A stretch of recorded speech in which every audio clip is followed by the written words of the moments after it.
अब ये बताइए कि कैंसर जैसी जो बीमारियां हैं, क्या इनका भी इलाज संभव है? हाँ, ये जरूरी बात है कि बहुत सारे लोग कैंसर के पेशेंट को मतलब असामी मान लेते हैं, डिमोटिवेट कर देते हैं पूरा। असामी हाँ, कि हाँ, ये पैसे कमाने की मशीन बन गया, हाँ, हाँ, हाँ, इससे पैसा ले लो। हाँ, ये गलत है। हाँ, मतलब चलो अब एलोपैथी में चले जाओ, वहां तो वो बिल्कुल सही उसको राय देते हैं जो उनके पास है। अब मान लो आपके पास जो चीज आप वही बताओगे, राइट, है ना। तो उनके पास है कीमो है, रेडियोथेरेपी है, वो उनको बता देते हैं पूरी ईमानदारी से कि ऐसे ऐसे होगा, ये होगा, यू ये डिसाइडेड, यू डिसाइडेड, राइट, ठीक है। कर करा के वो उसके बाद उसको ये भी बता देते हैं कि अब 40-50 दिन की जिंदगी है, इसकी सेवा कर लो। वो अपनी जगह बिल्कुल सही है, ठीक है, क्योंकि उनके पास जो था उन्होंने बता दिया। ठीक है, अब पेशेंट कहता है कि मैं क्या करूं, मैंने तो लाखों रुपया बर्बाद भी कर दिया, कीमो भी कराई, ये भी कराई, फिर मेरे को तो 45 दिन मिले। फिर वो हमारे जैसे वैद्यों के पास आ जाते हैं। जो चंडीगढ़ पंजाब का एरिया है, हरियाणा हिमाचल का जो एरिया है, वो पूरे का पूरा अपने इंस्टीट्यूट पे फेथ करता है, सुभाष गोयल के ऊपर फेथ करता है। उसका फेथ हमने कभी तोड़ने भी नहीं दिया।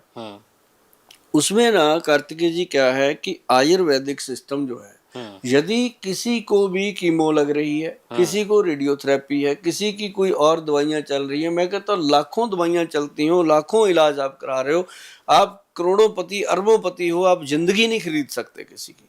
उसके लिए मैं आपको बता दूं, बीच में एक वैद्य को घुसेड़ लेना जरूरी है। आयुर्वेद को उसके अंदर एंटर कर लो, जो आपका चल रहा है ट्रीटमेंट चलने दो, ठीक है। उसके अंदर आयुर्वेद में क्या है, एक सबसे बड़ी महत्वपूर्ण चीज है जी, CA7 विन कैप्सूल है, CA7 विन पाउडर है। उसके अंदर ग्रंथ का योग है जी, ये कोई हमारी अपनी प्रॉपर्टी नहीं है कि हम कहेंगे कि हमारे से ही मिलेगा। ये ग्रंथ का योग है। बहुत सारे विद्वान लोग हैं इसको बनाते हैं। जब ऐसे मैं बोलता हूँ ना जी, बहुत सारे जो वैद्य हैं बनाते हैं, लोगों को देते हैं। अब कैंसर के पेशेंट को ही देंगे और क्या करेंगे, है ना। मैं तो इसलिए बताता रहता हूँ कि मरीज को ही देंगे और क्या इसका किला बना लेंगे, तो वो देते हैं। तो अब देखो कार्तिकेय जी, 140 करोड़ की आबादी हो गई है अपने देश की। राइट। अकेला सुभाष गोयल कितने लोगों को दे सकता है? नहीं ना।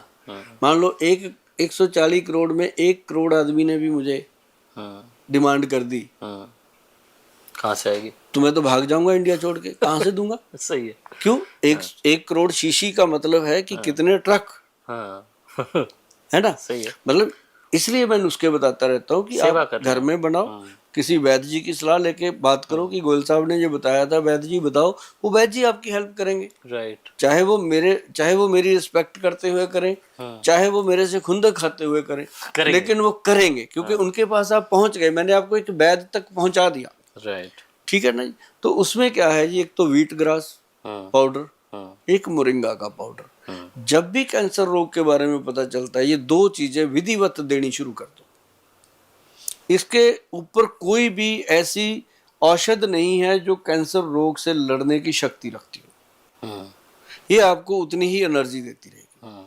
साथ में ये नॉर्मल चीज है, घर घर में पाई जाती है, किसी भी पंसारी से मिल जाएगा। मोरिंगा का पाउडर जो सहजना की फलियां होती हैं उसका, और व्हीट ग्रास, कणक के जवारे, गेहूं का जवारा, तो मिल जाता है। और एक जो मैं आपको अभी बता रहा था, CA7 बिन, वो उसके अंदर है जी कैंसर गज केसरी रस। देखो कितनी बड़ी बात मैं खुलासा कर रहा हूँ, ये हजारों साल पुराने ग्रंथ में लिखा हुआ है नुस्खा। अब पहले भी इसका मतलब कैंसर तो होता ही होगा, तभी लिखा है उन्होंने। बिल्कुल सही। तो वो नुस्खा इतना कामयाब है जी, उसके अंदर हीरे की भस्म डली हुई है, सोने की भस्म डली हुई है, और उसके अंदर चांदी की भस्म डली हुई है। जितने मेरे वैद्य भाई बंधु हैं वो इस बात को जरूर मेरी को समझेंगे कि जहाँ हीरे की भस्म, जहाँ वज्र भस्म डल गई, वो चीज कैंसर के रोगी के लिए फायदेमंद है। तो आपको मैं एक बात जरूर कहूंगा कि यदि किसी को कैंसर का प्रॉब्लम है तो वो जाकर के किसी अच्छे सुलझे हुए वैद्य की सलाह लें।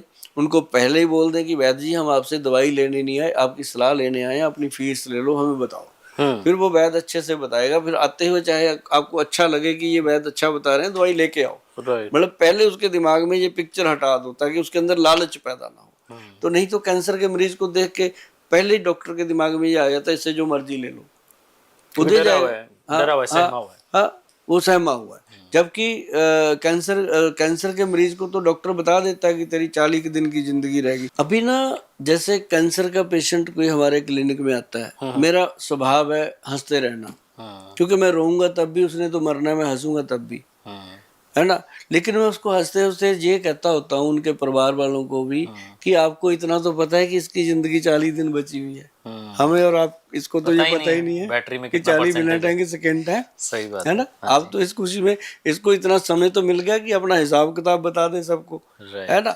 तो मतलब कहने का कि ये चीजों को पॉजिटिव लिया जाए। राइट। हाँ, तो कैंसर के मरीज के लिए हमारी यही सलाह रहती है कि अपने नज़दीक अच्छे वैद्य से, और बिल्कुल बिना डरे बिना दहले, जो होना है वो तो भगवान को पता है, लेकिन आप अच्छे से अपनी जिम्मेदारी को निभाएं।